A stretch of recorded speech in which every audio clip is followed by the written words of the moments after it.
Sad, najzad smo došli do projekta Idem, koji je sada u odnosu na sve ovo što se desilo nekako, sve napravilo svoj uspeh u nekoj svojoj sferi, od čega čini mi se da je Porto najveći od svega toga napravio i da je vrlo aktuelan i nešto što da ima potencijal da raste i raste definitivno i dalje i regionalno postaje sve prepoznatljivije i sve značajnije ime u svetu muzike, zbog čega mi je jako drago. Posebno kad sam vas upoznao i video u kom ste fazonu i kakvi ste i onda mi je tim pre više drago. Ali naravno i sad sve ovo ima svoje mesto na neki svoj način. Ali ti si u svemu tome bio deo jedne veće grupe. I sada se desio projekat koji se zove Idem. Evo je majica. Za sve koje slušaju mi imamo majicu koji piše Idem.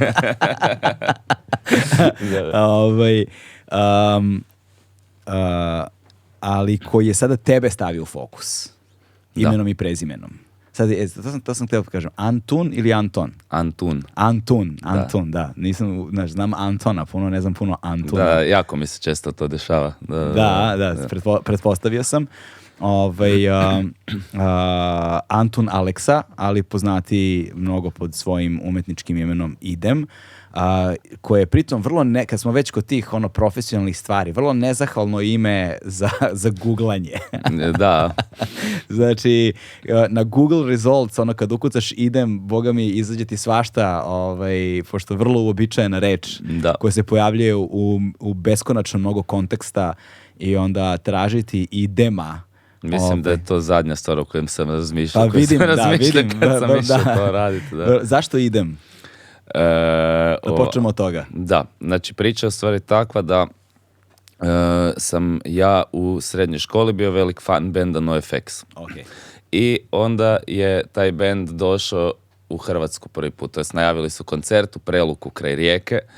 I ja sam bio toliko uzbuđen što idem na taj koncert da sam promijenio svoje ime na Facebooku u Antun Idem. I to je ime ostalo do danas. I onda je se dešavalo to da jako puno ljudi u stvari ne zna kako se prezivam ili misle da se prezivam Idem koje upoznajem onak kasnije. I nekako je to isto bilo kao neki poluidentitet se dogodio, taj internetski. Ali je isto stvar u tom da kad sam krenuo raditi tu muzu nisam znao kako će se to zvati, nisam nikad razmišljao koji bi meni mogao biti neki pseudonim ako ja ikad radim solo. Yeah. Ali kak sam napravio neke pjesme, sam baš nekako se sjetio tog Idem i bilo mi je totalno sve u tom džiru, doslovno sam, nikad više neću vidjeti Zagreb, nemam pojma, nikad, ne znam, sve ko neki bijeg, imao feeling, ko da, ili pokušavam pobjeći od nečeg, smišljam kako ću pobjeći, sve su pjesme neki taj... Od nekim odlascima. Ko da neki pokret je, negdje se ide nešto, ali a s druge strane isto ima taj neki moment kao, idem u to, kao, ne znam, kao, evo, startat ću actually to sad, pa šta bude. I tvoj album se zove Poj, odnosno internet slang za pozdrav, za poz, što onda ima također dodatno značenje, kao, idem, pozdrav, kao, što javljaš se ljudima, idem ja. Ne znam da li je namerno tako ili nije. Apsolutno. Eto. Koji je, ne znam, odakle bih počeo, kada je čovjek iskren i kada je autentičan u toj svojoj iskrenosti, kada dozvoli sebi da se otvori, daš sebe ovako na dlano i onda neka, kako kaže, ima jedan prevod u romanu koji mi se sviđa kada te kurjaci rastrgnu ko prljav dronjak. Znači, daš javnosti koja će da uradi šta god hoće s time, jer to je neko, otrgneš od sebe i daš. To je jedan korak na koji se ne osuđuje svako. Znači, nije lako biti iskren prema sebi i učiniti takav korak i onda evo vam sudite vi sami. Ti ćeš moći da kažeš sam sebi kao nije cringe. A što će zaista ljudi da kažu, ti je nešto što apsolutno ne znaš. Ali ja te ne moram opisati koliko ja nisam propitkivo to na taj način uopće. Znači, nisi imao sumnje nikakve. Nisam imao sumnje s te strane. Kao imao sam više sam mislio kao pa to će tak i tako se zavrtiti nekom širem krugu prijatelja I ono, znaš, neće sad to imat neki rič, ono, znaš, ono, i mislio sam kao, čak i da se sad nekom svidi ili ne svidi, onak, nije mi bilo bitno zato kad je meni bilo jasno, ono, šta sam htio, ono, sa tim. Nisam imao uopće ta razmišljanja, ono, hoće li nekom biti ovak ili onak. Znači, malo te nespremnog sačekalo. Da, full. Pa zato što, ono, znao sam ja koje su motivacije iza svih tih stvari koje sam radio i zašto zvuče tako kako zvuče. I to, ali fakat nisam mislio da će to ići u tom smjeru sad, da, nemam pojma, to što si rekao, kao nekako, da to ispada na taj način da ja sam sad sebe ogolio, znaš, ono, bilo mi užasno prirodno to napraviti. Kao, nije mi to bilo nekaj da sam sad jako puno razmišljao o tom. Više mi je bilo ono da sam to htio provesti kak treba, ono, ali same pjesme i to bilo mi onak, nimalo mi nije bio bed podijeliti to s ikim. Kao, nisam se osjećao ništa pre golo, ništa, ono, totalno mi je bilo to normalno. Evo vidiš, ali s druge strane, a kada stvar izađe tako iskreno i nefiltrirano na taj način, onda se desi i ta univerzalnost poruke. I ono što se meni dopada jeste, slušajući tvoj tekstove, kažem, opet naglašavam, stavit ćemo neke od najpoznatijih ovih spotova, barem, eto, našu link tu u pinovanom komentaru, pa onda ljudi mogu da poslušaju o čemu mi zapravo razgovaramo, ko nije čuo. Dakle, dešava se ta univerzalnost poruke, a kada je poruka univerzalna, onda ona pokriva jako veliki broj generacija, transgeneracijska je na neki način. Znači, i onda primjećujem da je među mlađom populacijom definitivno hit u smislu kao generacijska stvar koja se dešava idem, ali niz tih tekstova i te poruke kao takve univerzalne kakve jesu gađaju i stariju generaciju, recimo generaciju poput moje i nešto starijih malo. Jer tematski se nalaziš na jednoj vrlo zanimljivoj raskrsnici životnoj. Mlad si, ali nisi toliko mlad, na pragu srednjeg doba, ali nisi još blizu srednjeg doba. Znaš, tu si tačno između dva sveta i gađaš oba sveta istovremeno. I tekstualno, i tematski, i onda ima tog nekog intimnog života u tim pesmama koji jako dobro korespondiraju sa publikom, a onda opet nastaju u jednom muzičkom maniru, jednim melodijskim linijama, u jednom aranžmanu, u jednom kontekstu koji je strašno pevljiv, pitak, a s druge strane nije banalan. Da. I sad to je ono što ja ljudima stalno govorim. Postoji razlika između jednostavnosti i banalnosti. Nije isto. Znaš, banalno može svako. Jednostavno se vrlo teško postiže. Jedan tip mi je rekao, nakon neke akustične svirke što sam svirao u Jelsi prošle godine, na Hvaru, da, na Mudirberg festivalu, neki preddan, prije glavnog programa sam odsvirao koncert i neki lik je rekao prvo sam mislio da će ovo biti kao, da mi ne sjeda uopće, onak što je više prolazio koncert, to mi je bilo sve bolje i bolje i sad sam, kupljen totalno i rekao nemoj se uvrijediti ali meni to zvuči kao dječje pjesmice za odrasle. I pa ovo me uopće ne vrijeđa, ja mislim da si, full blizu, kao totalno se mogu s tim složiti, kao mislim nisam o tom nikad razmišljao, kad tak kažeš, ima tu nešto. Da, pakuju ga ljudi na različite načine. U tom procesu nastajanja, gde su nastajale pre svega pesme? Si na gajbi sedao sam i Pa da, nastajale su u stvari, da, kod mene u Zagrebu u stanu i na Zlarinu u kući. To su dva mjesta gdje su nastajale. I pretpostavljam da je prvi krug ljudi koji je slušao najintimniji, kojima si pokazivao supruzi svoje, na primjer, Tari, tako? Da. Znaš, kako je ona reagovala. Znaš, da li je ona videla ili to tvoj najbliži krug ljudi, da li je video tu transformaciju? Ona full ne voli kad pričam to, ali moram, kao znači kad sam ja njoj prvi put odsvirao Šteta, ona je bila onak, ne znam, kao nešto nije mi baš nešto kao, mi je čudno, znaš, mislim što je jasno, jer nisam dosadno nikad, toliko smo već dugo bili tad skupa, nisam je nikad tak nešto izveo. Drugačije od svega što si do sad radio. Samo Trophy Jump pjesme koje je uvijek obožavala, kao, i onda onako, ovo je bilo kao, ne znam, baš kao, i ja sam sam rekao, ja mislim da je top.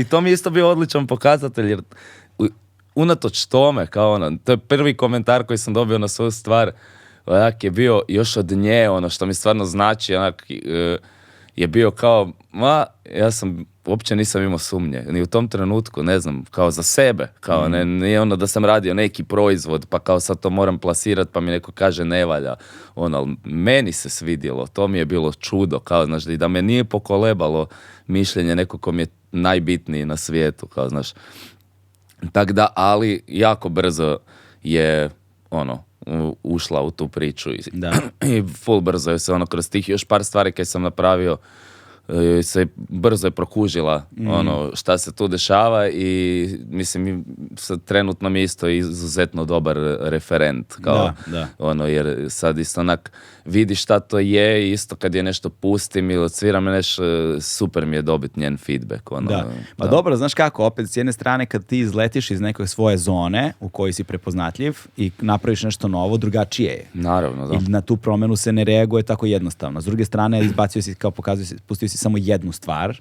nečega što je potpuno drugačije. Nema referentu. Svirao sam na gitari ovako otpjevao kojiš nisam ni pustio. To je bilo doslovno 2 minute nakon što sam je napisao, kao sam je odsvirao. Da. Znači, nije imala referentnu tačku odnosno na koju će da meri to novo, ali sa nekoliko pesama je to već drugačije stvari. Ti ipak iznosiš neki svoj unutrašnji svet i tebi je negde jasnije, ali nekome sa strane ko će to sad da zna i da provali, da primeti, znači da prepozna na taj Jasno, da. Treba malo vremena, tako da benefit of the doubt. Da. Ali pošto nisi očekivao, jer tako obično biva sa svim stvarima koji iskreno izlaze, pošto nisi očekivao će ti se desiti to što ti se desilo, kako je izgledalo kada se desilo? U kom trenutku si ti prvi put pomislio kao čekaj jebote, ovo se zapatilo, kao ovdje se nešto dešava? Ma čovječe, znači kad je izašao prvi single, odmah. Znači, koliko to ima? Godinu da... Nema, koliko ima? Evo, 1.5 godinu. Znači, ja sam svoj album izbacio točno na svoj 30. rođendan, 28.5.2023. A prvi single, Šteta, izašao je na 16.1.2023. kao Blue Monday, najtužniji dan u godini. I to je izbacio sam tu stvar i sjećam se taj petak, odmah sam došao sam u Krivi, bilo hrpa ljudi, to po zimi je tamo baš gužvetina je odvratno je zapušeno. Da, znam, bio sam onoliko puta. I u raznim agregatnim stanjima. Da, to, i također, ali taj put sam došao tamo, bilo mi je užasno čudno. Ima neki kebab u blizini koji smo uvijek pijeni jeli. Ima. U trouglu neki, ili tako nešto. A? Adria. Da, nemam pojma, nikad ne sjećam se kako se zove, ali se sjeća da ga ima 10 godina i više to. Ima ih tamo nekoliko čak. Okej, i? I uglavnom, ništa, došao sam tamo i sjećam se da taj dan onako su mi svi govorili, čuo sam stvar, ljudi su mi jako plaćali cuge, meni nije bilo jasno šta se dešava, znaš, kao kak su svi, znaš, svima, kao kak dobar spot, i znam, pa onak zmontirali smo vide dok smo bili klinci, kaj je to tak revolucionarno, ne znam, znaš, kao baš jako je nekak iznenadilo me to koliko je to ljudima bilo fora. Kao, jer nekak sam mislio, navikao sam obično i tako kroz izbacivanje, i trofije i to sve, da imam feeling kao da smo napravili jako dobru stvar, ali kao da je nemoguće naići na taj neki feedback, tog tipa. I ovo me baš full zateklo, jer nekak je bilo svima je to stvarno bilo, brzo je došlo do ljudi koje znam ili ne znam i generalno 99% ljudi je bilo kao odlično. Mi je bilo baš jako čudno. Kao već sam imao spremno šta ide dalje, kojiši nisam znao nije me to još toliko kao mislio sam pa dobro, ovo je na neku foru dobro prošlo, nemam pojma ali baš mi je jako drago da ljudi rezoniraju s nečim što je meni dobro, kao prvenstveno, jer nisam probao nikog dobiti s tim. Sam htio sebi opravdat nešto, nemam pojma. I onda kako su krenule dalje stvari izlaziti, šta je sljedeće bilo? Potopio ovaj brod na Valentinovo, to je bila iduća. I to je isto, to je imalo kao malo manji neki reach, ali svako ko mi je, ko je slušao stvar, je rekao da mu je totalno hit. Da. I onda je bio par put godišnje, to je bio ono prvi dan proljeća. To ti je najveći hit. I to se u tom trenu kao je ono baš svima bilo, a i to smo kao nevjerojatno, ja sam poslije, to je bila neka intuicija valjda nekog rada, ali poslije smo bili komentirali o tom kako postoje neka pravila izbacivanja recimo videa i to. I kao da prve dve singlova, da prva dva imaš na neku sličnu šemu i onda treći kao obrneš. I to smo napravili ne znajući kao da je to neki da je to pravilo. Neki recept, da, to. I fakat je odradio, baš se nešto desilo, i video je kao bio kao full production, da izgleda dobro spot, da je sve izbrijano, i sve i pjesma je bila puno drugi neki štih, puno drugačiji štih od te prve dvije. I nekaj se s tim desilo full, ispalo je kao ta neka mini himnica, te neke generacije. Tog nekog babla, ljudi koji briju na tu, ne znam, valjda koji vole patit uz pivo i pelin po birtijama. A ne nužno, ja bih pre rekao da recimo par puta godišnje, pre svega... Mislim, nisam ja nikog htio da se razumijemo to, nego ja više bih rekao da možda o sebi pričam, kao pa onda i meni sličnima. To uvek stoji, ali kad govorimo o tome, opet, meni se nekako čini da generacijski pogađa u smislu, na primjer, nama koji smo sad kao ušli u srednje godine životne, i to je nešto što je sve prisutno. To stanje je sve prisutno, znači, jer kao opraštaš se od jednog života od kojeg se nisi potpunosti oprostio, kao živiš jedan drugi život u kojem ti često nedostaje taj neki element. Znači, onda se pitaš koliko mi je još izlazaka u životu ostalo, koliko mi je još mogućnosti za zebanciju na taj način ostalo, a to sad opet gađa tu neku prolaznost, gađa tu neku efemernost, gađa taj neki, a nema puno ljudi koji govore o tome na takav način da je to sad tako neposredno i da je tako iskreno, jednostavno i samim tim nešto s čime se tako lako identifikuješ. Meni generalno falilo te neposrednosti u nekoj našoj regionalnoj glazbi. Apsolutno, da. Jer sam isto u jednom trenutku skočio da nema baš puno muzike koju ja stvarno onak slušam odavde. Slušam. Kao ne odem na milijun koncerata i bude mi super svirki odličnih i tekstova i svih forica, ali rijetko onak čujem nekog da onak razgovara sa mnom kao baš ja, da imam osjećaj kao da se meni netko obratio i da ja to čujem kao kroz pjesmu. To je nešto što zapravo sediš u kolima, na primjer, voziš se, pustiš i slušaš, kod kuće pustiš i slušaš, da. Jer tak imam dosta stranih bendova koje užasno volim slušati zbog te emocije koju mi rade i recimo lirike, neke baš u tom stilu koje neke day to day stvari i day to day emocije pomiješane sa tim feelingom da je to isto to baš ta neka univerzalnost tih osjećaja i ubadanje tog kak ti sve klizi kroz prste cijelo vrijeme i svaki trenutak je tu, ali ga ne proživiš i već je prošao i taj generalni osjećaj neki je meni uvijek bio. Ne znam, to me jako to gađa mene negdje. I onda si dobio i nagradu neku u međuvremenu. Da, dobio sam Porina za novog izvođača godine i dobio sam 3 Rock and Off nagrade isto. Što je svojevrsna potvrda zapravo svega ovoga o čemu pričamo. Znači, da ta neka vrsta prepoznavanja se desila instant. Praktično, koliko je prošlo vremena? Vrlo malo. Vrlo malo, da. To je bilo... Pa da, mislim... Od tvog drndanja, toga u sobi, s tim da drndanje u sobi je počelo uopće prije nek što sam ja izbacio taj album, te pjesme su neke postojale 2-3 godine već.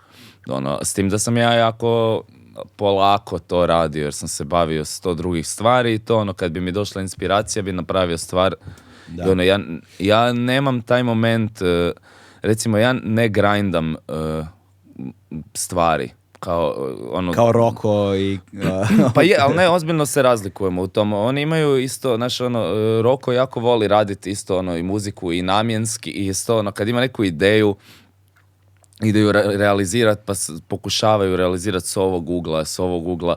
Zato je velim kao R&D, neki research and development. Oni će probati 100 različitih varijanti i to je onak brutalno, zato što ti na taj način učiš raditi to uvijek. Kao jer ti ja mogu u nekom trenutku, ja bih rekao kao ostati bez inspiracije i početi sam raditi lošu ziku, kužiš, ali ako ti se naučiš kako baratati s tim tulovima, imaš neki drugačiju percepciju uopće tog svega što radiš, onda si se malo bolje osigurao ipak, znaš da ono u jednom trenutku ćeš možda onak i kad nisi baš u top formi uspjeti napraviti nešto fantastično. Ali meni se tak ne da. Kao kaj da ti velim, ne znaš, ne da mi se osobno meni radit na taj način. Muzu generalno nisam baš previše strpljiva osoba, volim, znači ono moj album je, ja bih rekao da je 90% snimljenih dionica first take. Znači, ono, odmah sam ga uzeo, koliko god krš odsvirano, uopće me ne zanima. Ono, nisam, ne mogu se baviti glazbenom produkcijom zato što poludim nakon 5 sekundi traženja zvuka kika di svaki shvatim da ipak nije 100% ono što hoću i onda ne znam kako doći do ono koji 100% hoću i onda odustanem. Ali čekaj, s druge strane, koliko sam ja razumio, ti si sve bubnjeve načukao tamo. Jesam, da. Kako si ih tražio? Odmah sam ih našao. Prvi sound koji sam skužio da mi igra. Prvi plugin. Ali pa našao sam ih to, već sam ti to ispričao, biti to kad sam radio taj Trophy EP, di sam isti to, sample pack za taj bubanj je isti ko na mom sad albumu, jer sam slučajno našao taj neki odnos gitare. U tom trenutku mi je za neke stvari bila inspiracija, znači jedna pjesma od benda Fiddler, No Waves se zove stvar, koja ima taj neki drug surfersko-punkerski melodični, gdje je gitara ima taj samo čaka, a bubanj je sam i nešto se desi u tom što mi se jako svidjelo u njihovoj muzi. I ja sam, ne bih rekao da sam probao to rekreirati, nego sam imao kao onak, to me inspiriralo da napravim jednu pjesmu za Trophy. I onda sam slučajno našao neki sound koji uopće ne zvuči kao to njihovo, ali zvuči kao nešto kaj nikad nisam čuo i sviđa mi se. I onda sam bio onak, pa okej, tu sad mogu nešto napraviti. I ta deonica je ušla gde? Mislim, taj feeling je ušao u idem album u puno stvari. Mislim, ono, tipa šteta isto žujice, sve ima taj, ono, kao neki kvazi ravnjak, ono, beat, ali možda ne čitaš ga tak kao dok slušaš, nek ti više daje vibe. A jesi razmišljao kada si to pravio ili kada si izbacivao, kako bi ovo trebalo da izgleda u živom nastupu? Ne, znači pa to je baš najbizarniji dio svega toga, to s tim kako smo i počeli u biti, ono, to da mi nastupamo tako ko sad taj neki ono... Jel sad ko je to mi? Pa velim, ono, bi rekao da sam u stvari ja, ali ono za live nastupe... Mora još neko. I, mislim, imao sam ja i solo svirki i na matrice i akustik. Gledao sam juče, slušao sam juče. Da, ali i na matre sam znao solo nastupati, na velikim binama i sve. Ali sam u jednom trenu, ono, kao putem, kad sam imao prvi gig, znači taj koji sam išao furat na matrice sa laptopom, sam otišao ono tipa vlakom solo u te Vinkovce i javio sam se Tandari. On je prije svirao u Svemirku i znam ga ono ovak iz života i znam da je ono tamo. I javio sam mu se, imam prvi gig, nemam pojma kaj da radim, hoćeš ti biti sa mnom na stage-u i stiskat mi play na matrice, kao tek toliko da nisam, ne znam, solo. I ovako, pa šta ja znam, mogo bi kao, super. I onak i došao tamo i kao ovi, izvini, kao Sleaford Mods. Da, doslovno. Pa naši nastupi su doslovno kao Sleaford Mods. Samo, evo sad nas je češće troje. Ali kao i to, i onda onak došao Tandara tamo, zna 2 moje pjesme kaj su izašle do tada i ništa drugo i stisko mi je play i čago ovak na pozornici, kujiš. I to se nekak desilo. I od tog trenutka smo više koncerata počeli čak izvoditi skupa. Kad god bi imali priliku, ja bi njega poveo sa sobom da imam nekog lika ko će isto onak malo divljati sa mnom na bini i suportat tu priču, da ne gledaju ljudi sam mene koji tu... Treba ispuniti tu binu. Da. Pa da. I onda onak, a Vlado se desio isto tak, ja mislim da je to isto bio znači prošlogodišnji Velvet. On je tam radio i nekak... a on inače isto ima super solo projekt koji se zove Voado i sad će uskoro isto izbaciti neki EP koji je meni fantastičan. I ništa, on je onak bio tamo, pa aj hoćeš biti sa mnom na bini, pa isto malo roka tak i tak smo rokali i sad odjednom skužili smo se vibe-wise kao nas troje i nastavili tak brijat sad ko neka trojica. Ne znam, moje ove promocije albuma u Zagrebu što smo radili u Vintage-u i Močvari, dan za danom, smo bili mi, mislim, tu smo onak napravili cijeli neki show gdje i Trophy Jump mi je uletio na neke pjesme na kraju ko full dobro, band i bla bla bla, ali default... Ali to je promocija, ali to je promocija, to nije uobičajena okolnost za nastupe. Da. I kada se krenuli na nastupe, na kakve si reakcije nailazio? Da li je tu postalo nešto što te kao, wow, iznenadilo? Me full iznenadilo da su mi neki ljudi počeli govoriti kao, ovo je najjače. Znaš, mislim, znaš, niko nije očekivao brijem to. Znaš, niko to brijem nije očekivao da će to biti način na koji se izvode te pjesme. I jako puno ljudi sam na neki način uspio dobiti sa tim. Što, mislim, ima i puno ljudi mi je isto reklo kao kad će band, znaju mi ljudi govori kad će band. I imam ja to sve u planu, nije uopće to pitanje, nego ja nisam znao da će ikad nastupat live, mene to zateklo. I onda, kad sam krenuo raditi to na taj način, sam skužio da je to užasno zahtjevno, ko prvo, biti taj jedan lik na bini. I mislim, može vas biti troje, ali kao raditi to na taj način sa tim prezensom. Prvi put sam osvijestio stage presence u svojih 10 godina i plus 15 nastupanja, do sad sa bendovima. Nikad u životu nisam o tom vodio računa na ovaj način. I shvatio sam iz ovog imam užasno puno za naučiti. Da. To je sada i komunikacija s publikom između pesama i sve sad to. Svaka sekunda na bini je tvoja. Da, jer sad svaki put kad se nešto desi sam svjestan tog. Jer prije u bendovskom nekom kombinaciji, to sve ima neki drugi feeling. Znači, ti malo, Trophy Jump, pa sad ja nešto pričam tu sa publikom i ima tu zna biti dobrih interakcija, znao sam stvarno i ubos, znao sam i biti random i nije mi dan za to i to, ali kao, znači to recimo radiš dok štimaš gitaru, ne znam, ne gledaš u nikog, totalno si uvijek nekog, ili onda možda nešto malo Marko kaže, pa bla bla bla, pa a ovak je... Sam si, ako ćutiš, tišina je. Da, doslovno je neobično, a i to koliko je zahtjevno izvest set od, ne znam, pa makar, evo, pola sata gdje ti skačeš po pozornici i vrištiš u mikrofon. Užasno je zahtjevno, I nikad nisam to iskusio isto u životu, kao, znao sam svirat svirke od sat i pol, pa čak i sa jebotonom, ali tu isto onak možeš malo zaslekat, jer vas je puno tu i tam, pak si baš mrtav, neće niko čut da ti je otišao glas u masi od 15 ljudi, ali kao ako si ti sam, ako ti nemaš glasa više, ako ti ne mreš nešto izdržati, to se odmah osjeti. Da, vidiš, to je sad zanimljivo, zato što kada čovjek tebe sluša solo, dve neke stvari, pošto ima još tu dosta drugih stvari, koje te zateknu ukoliko znaš pesme pre nego što dođeš na nastup. Znači, pretpostavljamo da smo slušali kao tvoje pesme, kao što sam recimo ja slušao, onda te gledam na nastupu, dobiješ jedan plesni moment koji ne čuješ toliko na albumu, znaš, ali u masi ljudi zaista jeste. Vrlo je party muzika u tom nekom smislu. Znači, baš je za pravljenje žurke, ali shvatiš kad to čuješ uživo. A druga stvar je da je vokalno zahtevno. Ok, ja sam te slušao sad u akustičnoj verziji, pa je možda tim preizraženije, ali da ti zapravo u svakoj numeri vokalno se daješ prilično. Da, i ja možda sam sam sebi napravio taj neki problem. Zarobio si sebe. Di ja u stvari od Trophy-a još isto volim radit svoje aranžmane na rubu mojih vokalnih mogućnosti, zato što u tom nekom nekom prostoru sitnom uspijem dobiti najjaču tu ekspresivnost.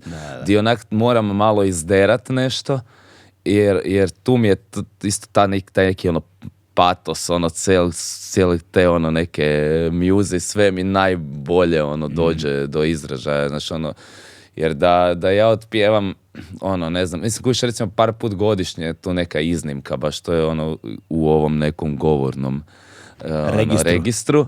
ali kao ono, da se ja ne derem malo na šteta, kao to ne bi uopće bila ta stvar. Ili kao da versovi od Žujica nisu isto malo izderani. To isto ne bi bila ta stvar. Precrna rupa. Sigurno ne bi bila ta pjesma da se ja ne derem malo taj refren. Kao, to baš, to me daje to. I onda ali radi isto, užasno postane zahtjevno. Onda, ali onda tu uradiš jednom, pa treba da uradiš ponovo, pa treba da uradiš ponovo, pa treba da uradiš ponovo, a sada ti se nastupi umnožavaju. Da, pa bude ono, najgore je to kad su koncerti tak 3-4 dana za redom i onda zna već ono malo početi štekat, ali tu je jako dobra stvar to što imam Vladu i Tandaru sa sobom, zato što i oni ono, njihove vokalne sposobnosti su super i mogu stvarno pofilat. Jesi počeo da razmišljaš ono, da vodiš računa malo o svojim glasnim žicama? Uvijek razmišljam o tom već odavno, ali ne znam kako. Ono, nisi dovoljno odgovoran za sve to. Da, isto, to nemam koncentracije sad ići razmišljati o tome. Kao, mislim da to ono, vjerojatno će se primiti tog ono kao when shit hits the fan, ne znam ono. Strava. Da. I kada ide novi album? Na jesen, to je plan. Da. To je plan, a? Sve je spremno? Pa, znaš kaj, imam ja nekih 15-ak stvari i ne bih rekao da je sve spremno, ali kao tu je. Puno pjesama od kojih se ono, dobar dio njih fakat ono, kunem, u smislu ono, sam sebi mislim da sam ih ono, napravio kak bih htio. Ono s čim se trenutno mučim je, kad sam radio Poj, isto sam imao 15-ak stvari i sad neke od tih stvari sad se pretočile, sad će biti vjerojatno ovdje na ovom albumu. Ali je stvar u tom da u tom trenutku sam jako brzo došao do tog poretka i tih 10 koje sam htio staviti na album i makar sam morao 2-3 izbaciti koje su mi bile odlične, kao bio sam ziher da ono 100% idu van, ali sam ih mako zato kaj mi nisu funkcionirale u tom albumu. Ali sad imam taj problem, malo mi je teže sklopiti tu cijelinu. Ono, siguran sam ono, u početak, u kraj i u neki centar, ali malo se mučim. Ono, gledam, znaš, ono, imam feeling možda da još nastane neka stvar kroz ovo ljeto koja će mi otključati tu situaciju, ali trenutno se s tim borim. Kao, ali siguran sam da će ići van na jesen, jer ono, ja imam više taj princip, ono, kao ono, već sam jako zadovoljan s tim i to ono, ako ne bude baš ono 1000%, ono, u tom trenutku više želim održati tu konzistenciju kad sam već najavio i kad sam već sam sebi to tak zamislio, pa ono, na kraju dana bit će još albuma i bit će još stvari, kao, a i siguran sam da će biti super, kao, ali ono, nadam se da će mi biti onak najsuper ikad, kao, to je jedino što preostaje.